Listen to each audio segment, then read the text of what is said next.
कृष्ण को चारों तरफ से पहाड़ी को घेर लेते सैनिक।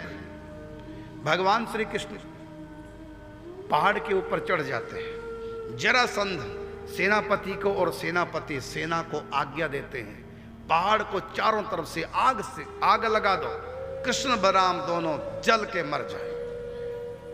आग लगा दी गई। पहाड़ की चोटी तक जब अग्नि पहुंची, जरासंध ने विचार किया, अब तो मेरे जमाई कंस का हत्यार है ये दोनों, अब तो जीते जी जलकर भस्मीभूत हो गए। मैंने अपने जमाई के वध का बदला ले लिया। वापिस अपनी राजधानी पहुंचे और विजय उत्सव मनाने लगे। लेकिन उनको ये नहीं पता था कि आत्मा नहीं जल सकती तो परमात्मा कैसे जलेंगे। नैनम छिन्दन्ति शस्त्राणि नैनम दहति पावका। आत्मा नहीं जल सकती, परमात्मा कैसे जलेंगे। हुआ ये, भगवान श्री कृष्ण जब चोटी पे चढ़े, कृष्ण बलराम छलांग लगाई और एक छलांग में पहुंच गए समुद्र किनारे। और जो ही समुद्र किनारे कृष्ण बलराम गुजरात में पहुंचते हैं, तुरंत समुद्र देवता प्रकट होकर कहते, प्रभु आप मेरे घर आए, मैं आपकी क्या सेवा करूं, आपको बार बार प्रणाम, कोटि कोटि प्रणाम। भगवान ने कहा, अपने भीतर 48 कोस की भूमि प्रकट करो। उसी समय एक द्वीप प्रकट हो जाता है समुद्र के अंदर, चारों तरफ समुद्र, बीच में एक द्वीप प्रकट हो जाता है 48 कोस का।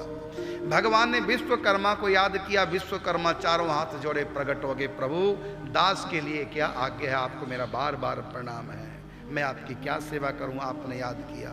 भगवान ने कहा, मेरी दिव्य द्वारकापुरी जैसी है दिव्य धाम, वैसा ही द्वारकापुरी यहां भी नगर बसा। प्रभु आपकी दिव्य द्वारकापुरी कैसी है, मैं क्या जानूं, मैं तो स्वर्ग तक का जानता हूं, स्वर्ग के ऊपर के लोकों को मैं नहीं जानता। ऊपर आपकी द्वारका नगरी है, मुझको नहीं पता। भगवान ने कहा, मेरी कृपा से तुम ध्यान तो करो, मेरी कृपा से तुम्हारे भीतर दिव्य द्वारकापुरी प्रकट हो जाएगी और मैं तुमको शक्ति भी दे रहा हूं। उस शक्ति के आश्रय से तुम दिव्य नगरी को बसाओ। तो जो भगवान की पर व्योम में दिव्य द्वारकापुरी है, वही द्वारकापुरी यहां पर प्रकट हो गई और संकल्प से, और ये संकल्प शक्ति भगवान ने दी। फिर भगवान ने भगवती योग माया को याद किया। चारों हाथ जोड़े, भगवती योग माया प्रकट हुई, मैं आपको प्रणाम करती हूँ, आपने दासी को याद किया, मैं आपका क्या प्रिय कार्य करूँ, आपकी क्या सेवा करूँ। तब भगवान कहते हैं कि मथुरा में जो मेरे मथुरावासी सोए हुए हैं, सोते सोते किसी को पता ना चले, उनको इस नगरी में सुला दो। भगवती योग माया ने वैसे किया। जब सोए थे तो मथुरा, और जब जगे तो दिव्य सोने की नगरी, सोने की। बाहर निकले सब देखा तो सोने की नगरी, और बाहर आए देखा चारों तरफ समुद्र, लेकिन और बाहर कहाँ जाए, द्वार ही कोई नहीं, चारों तरफ समुद्र समुद्र है, निकलने का द्वार है ही नहीं। द्वार कहाँ, द्वार कहाँ, द्वार कहाँ, तो नाम पड़ गया द्वारिका। वो दिव्य द्वारका यहाँ प्रकट होगी। तब कृष्ण बलराम आके कहते हैं कि हमारी दिव्य द्वारिका नगरी है। मथुरा में जरासंध ने 17 बार आक्रमण किया।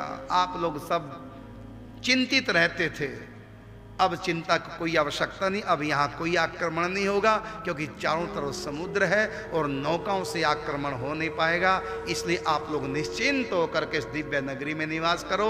इसका नाम है द्वारिका नगरी। निवास किया।